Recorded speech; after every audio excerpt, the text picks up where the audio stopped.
Hello everyone, and welcome to the Little Brown Book Group Literary Fiction Showcase for Spring 2022. I'm delighted to share with you a snapshot of our fantastic publishing coming in the first few months of the new year. You'll glimpse iconic writers such as Jennifer Egan and Monica Ali talking about their newest works. You'll hear from exciting new additions to the list such as Laline Poole and Kieran Goddard as they speak to you about their latest novels, and we're thrilled to introduce you to debut novels such as The Caretaker's Hush and At the Table. As you watch, please share the books you're most excited about via social media using the hashtag LBLitList and tag us. As this evening unfolds, you'll see our handles for various platforms displayed along the bottom of the screen. Now, I hope you're sitting comfortably and that you enjoy the show. Love Marriage is a story about two very different families, the Garamis and the Sangsters, thrown together by a whirlwind engagement between Yasmin and Joe. It's a story about who we are and how we love in today's Britain, with all the complications and contradictions of life and desire and family and marriage. It's ultimately about two cultures and two families and two people trying to understand each other. In the Garami household, sex was never mentioned. If the television was on and a kissing with tongues scene threatened the chaste and cardamom-scented home, it was swiftly terminated by a flick of the black box. When Yasmin began her first period, her mother had slipped her a pack of Kotex maxi pads and murmured instructions not to touch the Quran. This was confusing because Yasmin never touched the Quran anyway, except at the behest of her mother. But it also made sense because menstruation, as she had learned in a biology class, was linked to reproduction. And the dotted line diagrams in the textbook were, surprisingly yet undeniably, linked to the actors who pushed their tongues into each other's mouths, thus ruining everyone's viewing pleasure.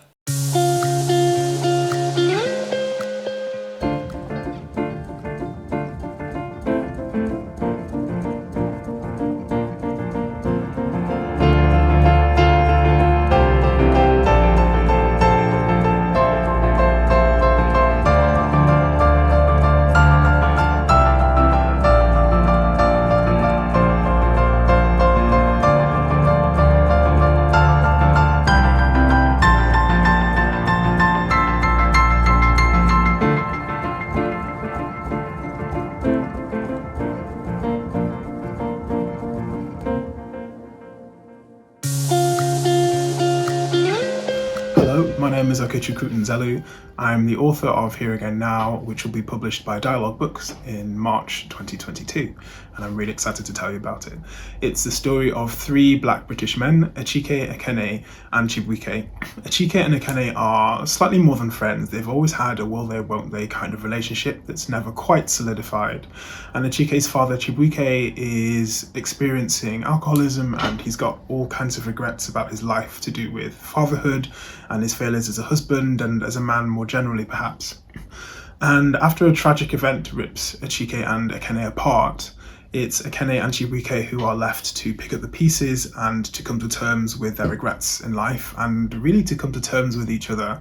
The novel is, for me, very largely about trying to be better for the people around you, two people trying to be better for each other. He was inspired by the Book of Ruth from the Old Testament. Although I don't belong to the church anymore, I grew up in it, and so I'm really familiar with that language. And the Book of Ruth centers on this very powerful moment where these two women, Ruth and the woman who was her mother-in-law, Naomi, these two women choosing to stand by each other and to love each other as family, even though technically they're not family anymore. The story is about these two women helping each other survive outside of the family sort of framework. And I've always been really profoundly struck by that very powerful story of what family can mean and what intimacy can mean outside of a family structure.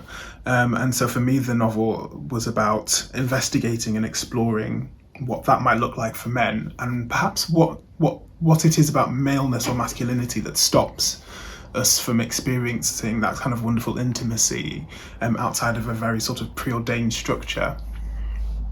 I think if there were a piece of music that inspired me, or rather a piece of music that represents this story, I would say it's a song called "The Best Thing" by Electric Youth. It's this fantastic song that's got a kind of a somber quality to it, but it's also about love and hope and admiration that I just found really, really strong. I wouldn't say that I have a favourite character. I think every parent probably says that about their children, but I have a favourite scene, or a couple of scenes, towards the end of the novel, so I won't spoil it for anybody, but there are a couple of scenes that I'm really proud of, where there are two characters who are experiencing something which at the start of the novel would have seemed completely impossible. So I'm really proud of that, and I really sort of lived in it when I was writing it, and I can't wait for you to read the whole thing, and I hope that you enjoy it. Thanks very much.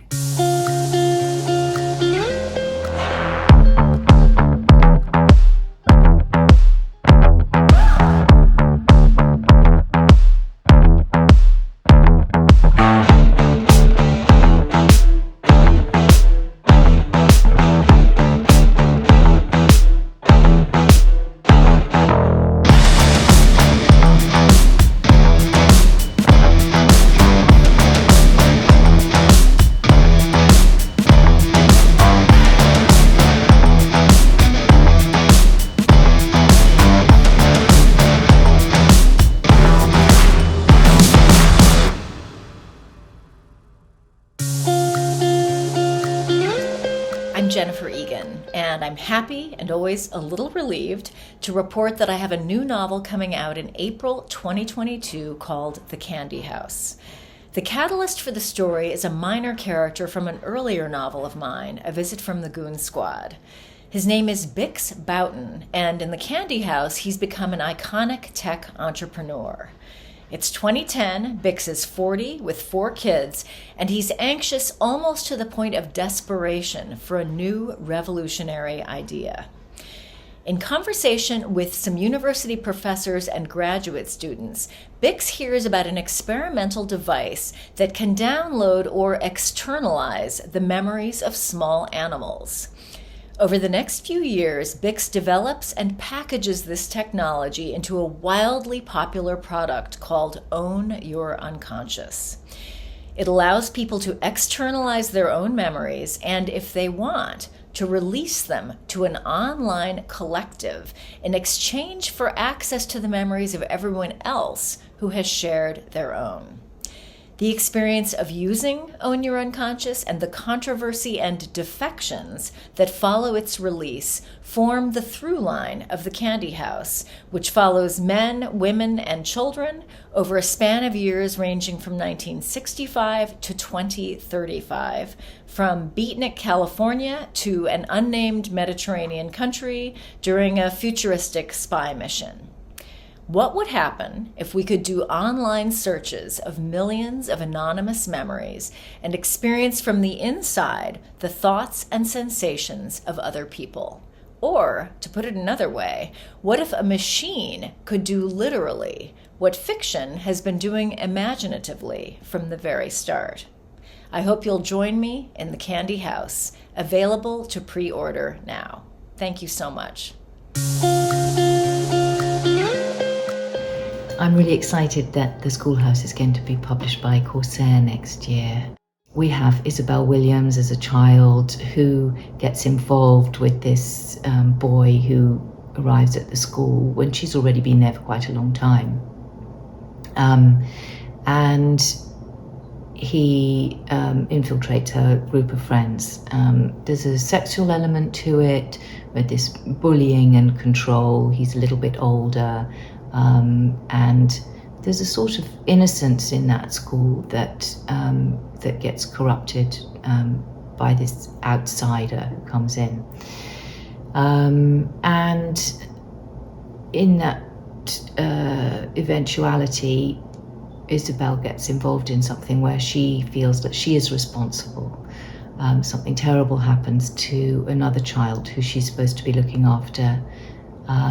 Obviously she's 11, so she was supposed to be playing with a friend, but she sees it as a sort of job, and that her responsibility has been to look after this child. She feels she's let this child down. That's in the 1970s. We come to 1990. We've seen that history through her diaries. We come to 1990. She's sort of retreated into herself. She's built herself a new life, but it's quite cautious, and the past comes rushing up to meet her quite quickly. I was interested to look at how society treats childhood, and the state of being a child, what our responsibilities are, how protected you are. Obviously these things change all the time, but there was this particular period of experimentation, and then all these children who went through that system and came out the other side. So I was intrigued about that, because that was something that happened, and I don't think we've seen very much about what the results of the experiment were, and also about how much we change from when we're children to when we're adults, and obviously how our past affects us as we grow up, but also how much we can be said to be the same person or not.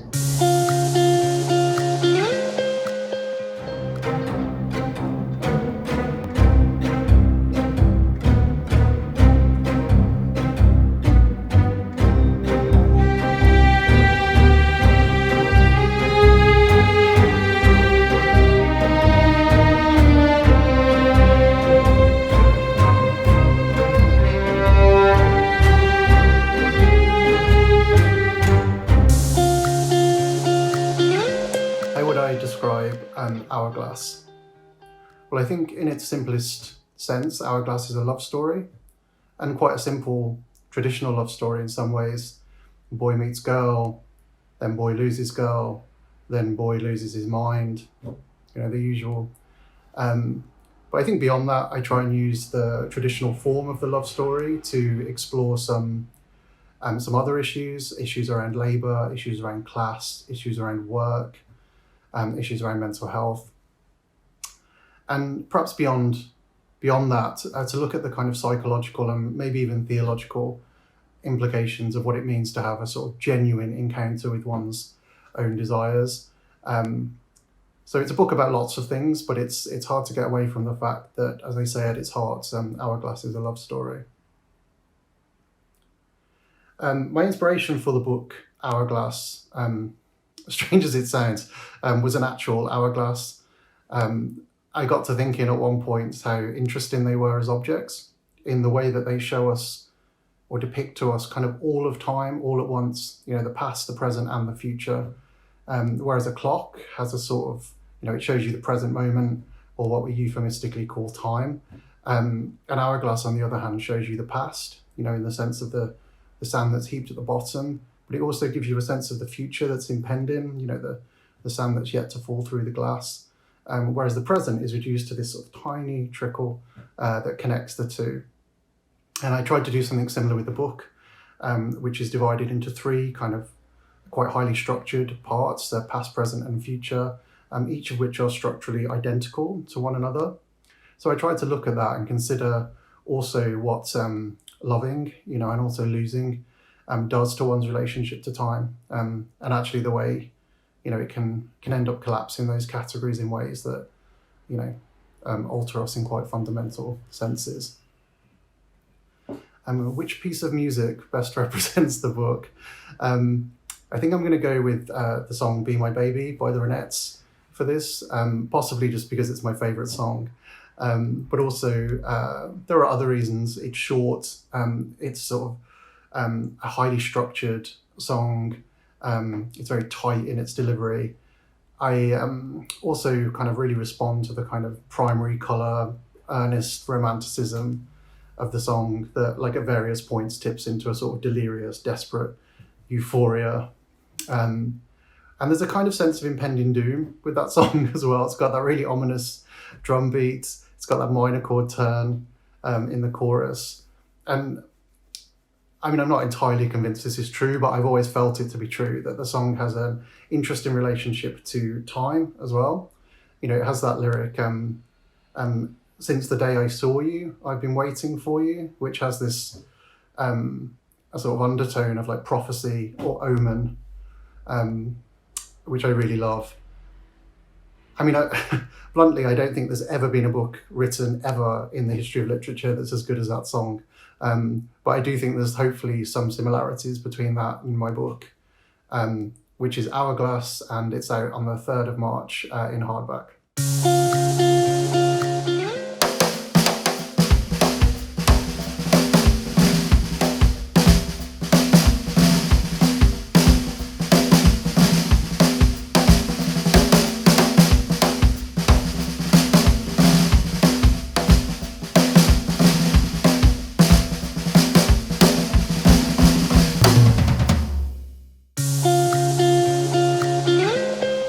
Hello, I'm Sarah Castleton, Editorial Director across the Corsair and Atom imprints at Little Brown Book Group. And I'm delighted to have been invited to today's showcase to introduce you to the brand new novel from Pulitzer Prize and National Book Award winner Louise Erdrich. We published The Sentence in hardback on the 20th of January next year. Spanning the early days of the pandemic through to the eve of the US presidential election 2020, The Sentence is a wickedly funny and literally haunting story of our recent troubled history. It's 2019 in America, All Souls Day, when the borderline that separates the living from the dead is most porous. Our narrator, Tuki, a headstrong and deeply wronged Ojibwe woman with a checkered past, she knows something about life and death.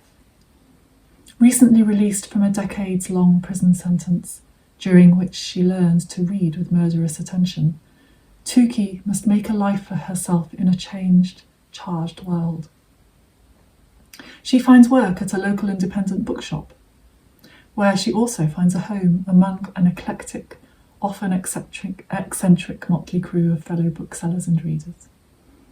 But soon enough, the ghosts come calling. When the bookshop's most persistent customer, Flora, dies, Flora's ghost refuses to leave the shop, and it soon becomes clear that this revenant has unfinished business with Tuki in particular.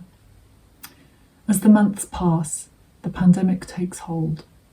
The streets of Minneapolis ignite with violence and protest, and Tuki is drawn deeper into her quest to discover what Flora's message might be. The Sentence is a gripping ghost story about an unforgettable year. It's also a beautiful love story, and a love letter to the haunting power of the written word. As some of you may well be aware, Louise owns and runs Birchbark Books, her own independent bookshop in Minneapolis. And one of the true joys of reading The Sentence is how brilliantly sharp she is on the frustrations, delights, quirks and comedy of the life of a bookseller. And I know if she were here in the UK, she would be among your loyal customers. And I know she believes in what you all do so brilliantly, which is of course placing this book into the hands of the reader who doesn't yet know that it's just what they're looking for. Hello, my name is Laline Paul, and I am really delighted that Corsair is going to be publishing my third novel, Pod, which is a dark animal fantasy based in real environmental and animal biology. It focuses on the coming-of-age story of Aya, a young female spinner dolphin who is abducted by a young gang of male bottlenose dolphins. These are two really different tribes, different species, and this sort of thing does happen in the wild. It's also the story of many other creatures' struggle for survival in this same ocean of crisis. And once again in my work, the strangest things are probably the truest. And it's called Pod because although in the human world we have words like home, family, tribe, society, nation, we all understand that to belong is to survive, and the pod is the unit of the cetacean world, certainly for dolphins. When I was writing it, I was also watching the news and seeing the terrible images of refugees at sea and mass migrations driven by wars, often themselves intensified by climate change. And I just thought, as above, so below, as on land, so in the ocean. But although Pod has got a lot of darkness in it, based in how we really are treating our world, it's ultimately a story of how incredible, beautiful and miraculous the ocean is, the ecosystems and the creatures in it. And because it is focused on cetacean characters, it is a story of family, love, belonging, resilience and hope. And I hope you enjoy it. Hi, my name's Yara Rodriguez-Fowler. Thank you in advance for listening to this video. There Are More Things is a crossover between the classic Latin American dictatorship epic and the contemporary millennial novel. It's got two main characters, Melissa and Catarina, one who grows up in northeast Brazil and one who grows up in South London, and then they meet in 2016 in London when everything is kicking off politically in the UK and in Brazil. They have sexual awakenings, political awakenings, they go to the club, everything happens, we learn about their backstories. And then there is also a smaller, more magical feeling narrative about two guerrilleros during the Brazilian military dictatorship, and they cross Brazil using code names to avoid the police. And it's only much later at the end of the novel that we realise how these two narratives are connected. My inspiration for writing There Are More Things, I could say that it was Brazil's revolutionary history, the history of queer women and resistance in Brazil. I could say it's activism now. I could say it's sisterhood and solidarity, and all of those things would be true. But what's really inspired me to write it was this podcast that I was listening to maybe 7 years ago, which is when I started thinking about this book. And in it, Sebastian Faulks talks about getting a letter from a reader who's just finished Birdsong, and in it she says that until she'd read the sex scenes in Birdsong, she had never known true love or sexual pleasure, and that she has just walked out on her husband of 20 years. So that's kind of what I want to do. I want to write a book that makes people want to leave their shitty relationships, their bad marriages, and also that makes people realise that we can live in a world that's better than the one we live in now, and sparks that kind of feeling of revolutionary possibility in them. My favourite characters are Jean, Janine and Jasmine, who are these three grandmas, or the three grandmas of the main character. They're not blood related. And grandmas/aunties, and they're really rebellious, and they live on the same street in South London, and they kind of look after Melissa when she's growing up, and they're obviously kind of witchy like Macbeth, and I love them. They're great. They're always making food and coming around to each other's houses and making gin and tonics. And then a song that represents the book is Comigo by Elza Suarez. It's the epigraph of the book. I translate it in the epigraph. It's amazing. Look up Elza Suarez. It's all about how we take our mothers everywhere we go. But also there's a note at the start of the book that says, if a song plays on the page, please listen to it out loud. Like, music is a really important texture in the book. And it's called There Are More Things, and it's out in April 2022. Hi, I'm Sarah Savitt, publisher at Virago Press, an imprint of Little Brown, and I'm delighted to have been invited today to tell you about a stunning, funny, and completely original novel from classical musician and debut author Claire Coda. Woman Eating is a stunning literary twist on the vampire novel. Covers race, social isolation, unrequited love, and the struggle to care for aging parents. It's already been praised by Ruth Ozeki as absolutely brilliant, tragic, funny, and eccentric.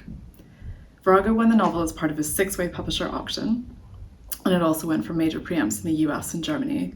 It was also the center of a fierce auction for TV rights, and Claire is currently working on the scripts, so will be on the screen soon. To tell you a little bit more about the story, when we first meet her, 20-something Lydia is hungry. She's always wanted to try sashimi, ramen, and sour plum, the food that her Japanese father liked to eat. And then there's the bubble tea and the vegetables grown by the other young artist that London Studios face that she is secretly squatting in. But Lydia can't eat any of this. She's a vampire, and so the only thing she can digest is blood. And it turns out that sourcing fresh pig's blood in London, where she's living away from her mum for the first time, is much more difficult than she'd anticipated. Then there are the humans around her, the people at the gallery she interns at, the strange men who follow her after dark, and Ben, a goofy-grinned artist who she's developing feelings for. Lydia knows that they are all her natural prey, but she can't bring herself to feed on them. If Lydia is to find a way to exist in the world, she must reconcile the conflicts within her, between her demon and human sides, her mixed ethnic heritage, and her relationship with food, and in turn, with humans. Before any of this, however, she must eat. We can't wait for you to discover this funny novel about love, race, and belonging. Think Sally Rooney or Raven Leilani, but with a vampire twist. Hello, my name's Samuel Fisher, and my book is called Wivenhoe.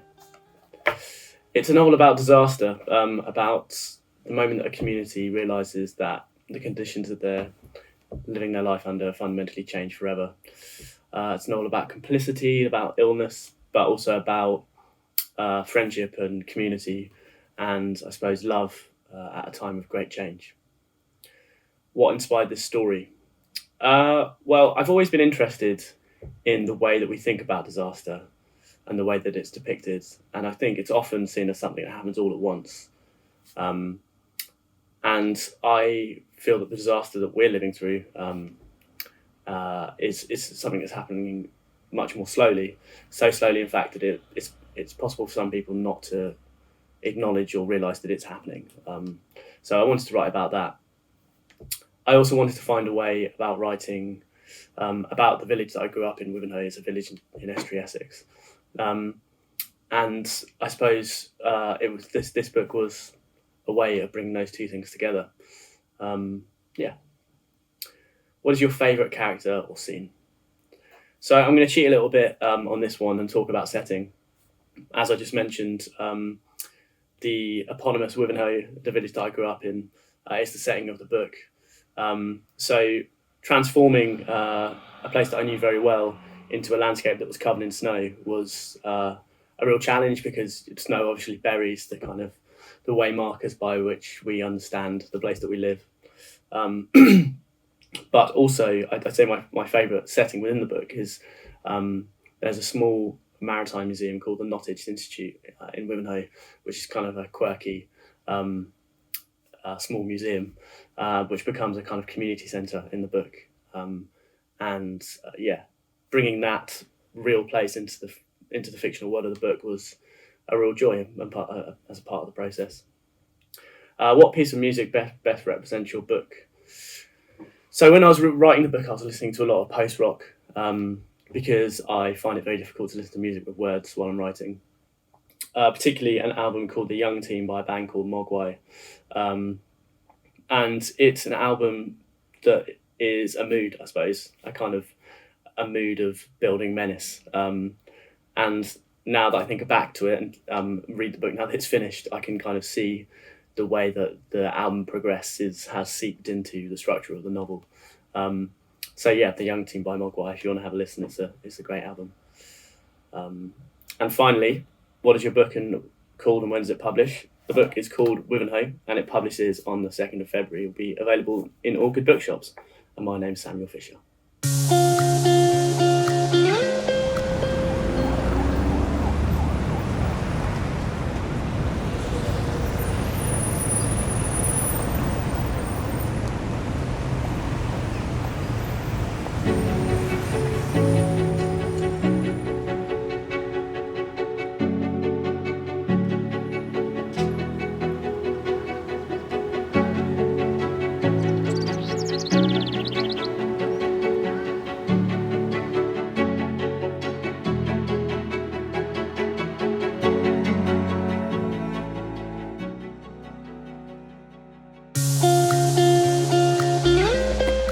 Give us a 2-line pitch for your book.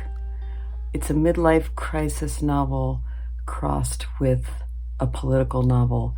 It's a mother-daughter novel crossed with a social novel. What inspired this story? Partly my own menopausal body, and I wanted to work against the cliche of a midlife woman fretting about losing her looks. I wanted her to fret about what her life is for. have you got a favorite character or scene? I really like writing in the voice of the daughter of the main character. She's 17 and she is unstinting in the way that young people can be. And it was fun to inhabit her. What piece of music best represents your book? I think of it as operatic, but it would be a contemporary opera. What is it called and when does it publish? It's called Wayward and it comes out January 2022. And that was just a glimpse of the books we have in store for you in 2022. I and the whole team at Little Brown's Literary Imprints would like to thank you for coming along to hear more about our spring publishing. We hope you're feeling as excited about the books as we are. Thank you again for joining us. We can't wait to hear what you think.